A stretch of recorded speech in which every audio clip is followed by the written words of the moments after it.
friends, welcome to our channel Just for YT. இன்னைக்கு நம்ம சேனல்ல செய்ய போறது என்னன்னா 3 kg பிரியாணி.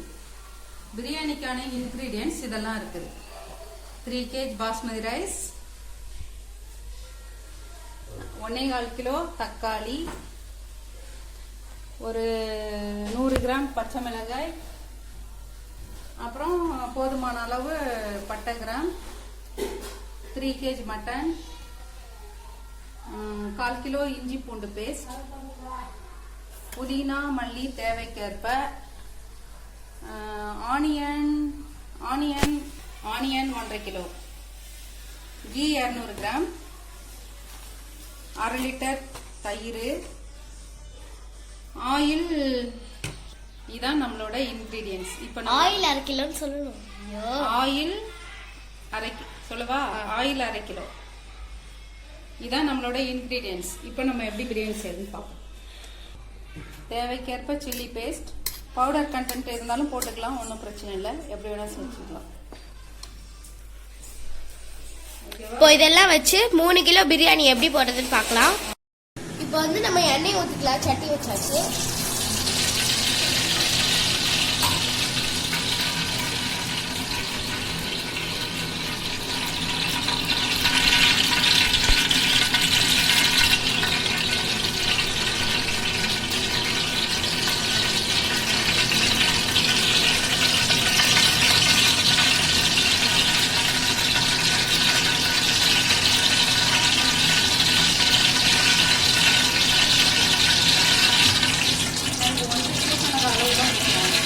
ஒன்றரை கிலோக்கான அளவு தான் இப்போ வந்து ஊத்துறாங்க.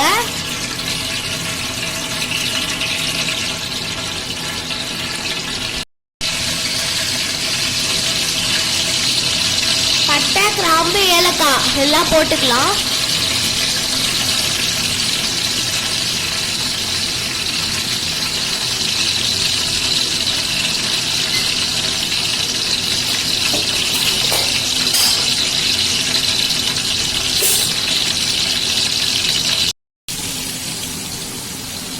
வெங்காயம்,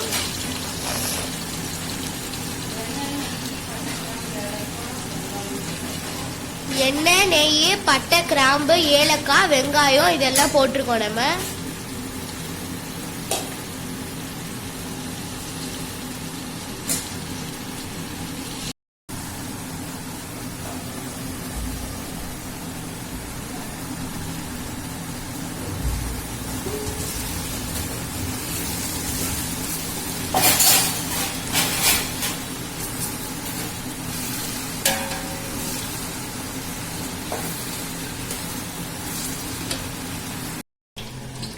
நம்ம செய்யறது 3 கிலோன்றனால நம்ம 2 அடுப்பு வைக்க வேண்டியதா இருக்கு.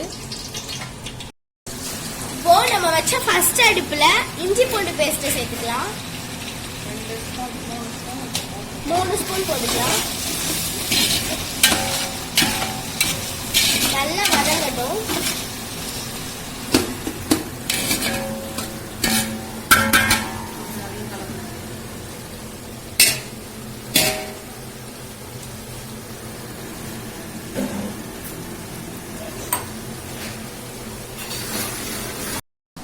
இப்போ நம்ம தக்காளியை சேர்த்தாச்சு. இப்போ பச்சை மிளகாவை சேர்த்துக்கலாம்.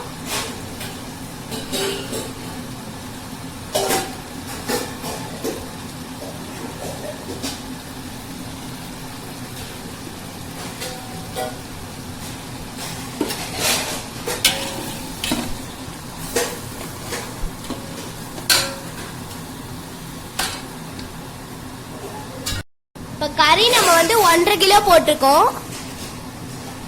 கூடவே இஞ்சி பூண்டு பேஸ்ட்,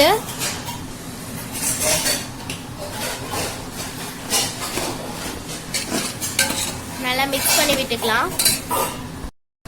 புதினா, இது பார்க்கவே ரொம்ப கலர்ஃபுல்லா அழகா வந்திருக்கு. சில்லி பேஸ்ட் போட்டிருக்கோம்.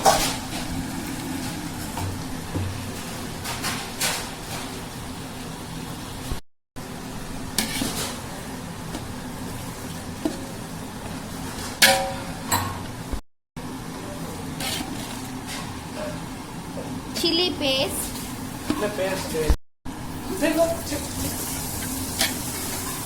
சில்லி பேஸ்ட் போட்டிருக்காங்க.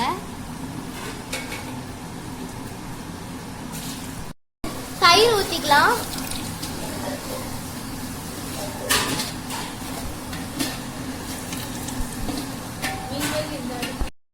அப்படியே இந்த அடுப்புல இருந்து இந்த அடுப்பு பார்த்துக்கணும். இப்போ அந்த அடுப்பை பார்க்கலாம்.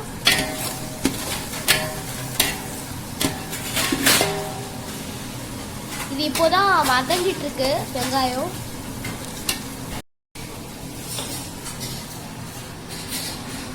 இப்போ இதுல உப்பு போட்டுக்கலாம்.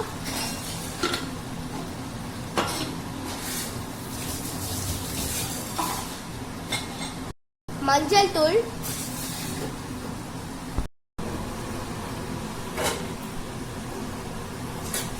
மூடி போட்டு வேக வச்சிடலாம். இப்போ அந்த அடுப்பை பார்க்கலாம்.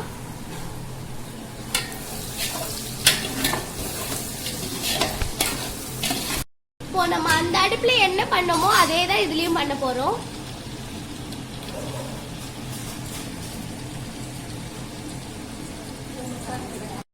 இப்போ இதை மூடி போட்டாச்சு. 2 அடுப்பும் இப்போ வந்து மூடி போட்டு இருக்கு. இப்போ இது வெந்ததுக்கு அப்புறம் பார்க்கலாம். இந்த மாதிரி நல்லா கொதிச்ச உடனே தான் அரிசியை போடணும். ஒலை வச்சு வச்சு போடணும்.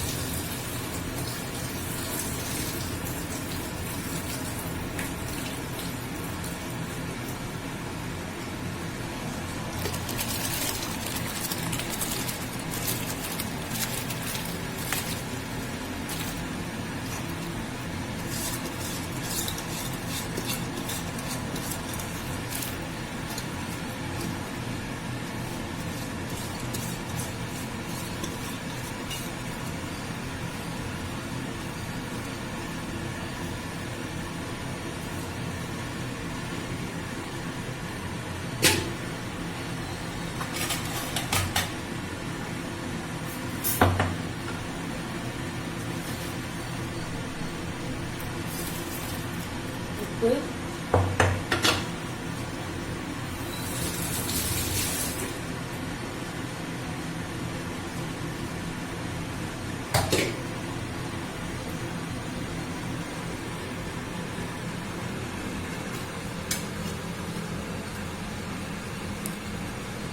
ஒரு ஸ்பூன் ஆயில் போட்டு வடிச்சா ஒட்டாம வரும். அதுக்காக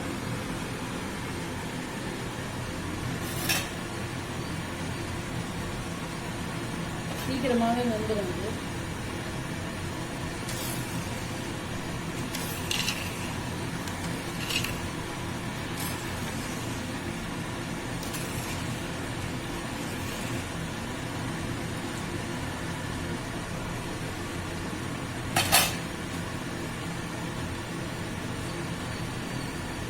அதனால ஹோட்டல்லே வெள்ளரிக்காய் அரைக்கலாம்.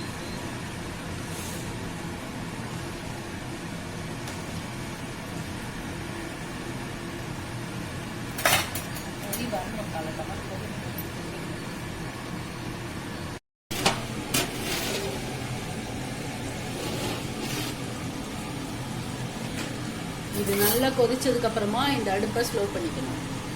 தோசைக்கல் மேல அந்த கிரேவி வச்சு அது மேல சட்டியை வச்சுக்கணும். அடி ஒட்டாம தோசைக்கல்லை ஹீட் பண்ணிட்டு அது மேல சட்டி வச்சுக்கணும்.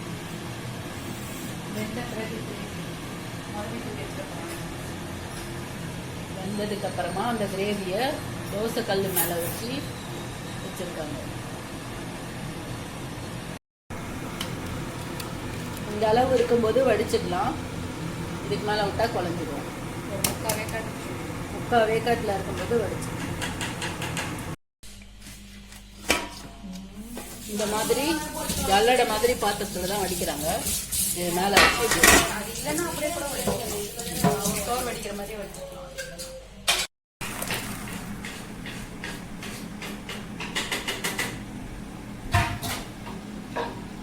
ஜல்லடை மாதிரி பாத்திரம் இதில் வச்சு வடிச்சுட்டாங்க. இதை எடுத்து அந்த கிரேவியில் கொட்டிடணும்.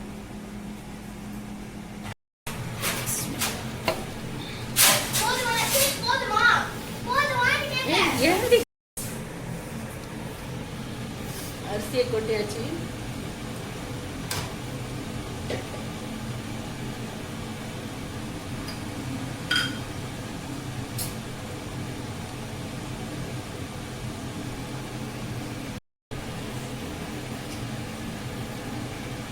புதினா முதல்ல போட்டாச்சு. கொத்தமல்லி போட்டிருக்காங்க, புதினா முதல்ல போட்டாச்சு.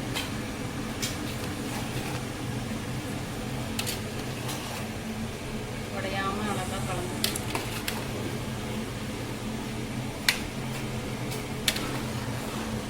உடையாம கலக்கணும்.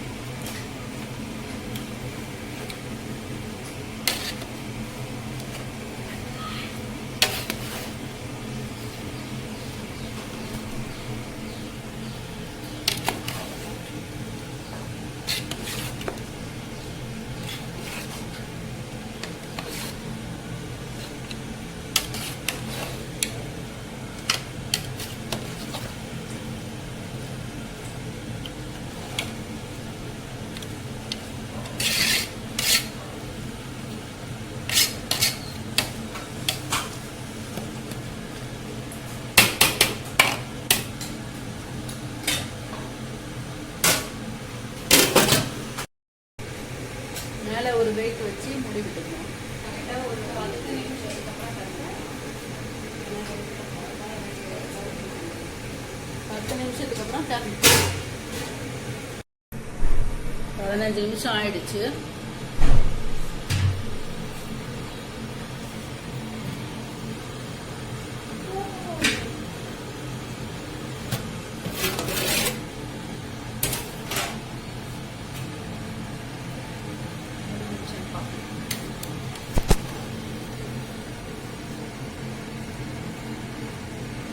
இந்த மாதிரி எண்ணெய் பழப்பழப்பு தெரியணும் கரண்டியில், அப்படின்னா தான் அந்த தண்ணி நிற்கலைன்னு அர்த்தம்.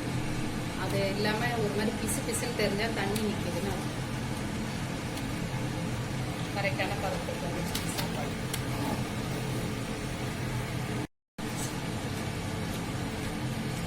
வந்துடுச்சா பாரு. கல்யாண வீட்டில் செய்கிற பிரியாணியோட மெத்தட் இது. அந்த கிரேவி நல்லா கொதிச்சதுக்கு அப்புறம் தான் அரிசி போடணும். ஆறி போயிருக்கும் போது போடக்கூடாது. அவ்வளோதான், முடிஞ்சிருச்சு. இப்போ வந்து பாத்தீங்கன்னா ஃப்ரெண்ட்ஸ், நம்மளோட சூடான சூப்பரான பிரியாணி தயாராயிடுச்சு. இந்த பிரியாணியை உங்க வீட்டில் ட்ரை பண்ணிட்டு இந்த ரெசிபி உங்களுக்கு பிடிச்சிருந்தா இந்த வீடியோக்கு லைக் பண்ணுங்க, ஷேர் பண்ணுங்க, சப்ஸ்கிரைப் பண்ணுங்க. மறக்காம பக்கத்தில் இருக்க பெல் பட்டனையும் கிளிக் பண்ணி போயிடுங்க. Okay friends, bye. Let's meet in next video.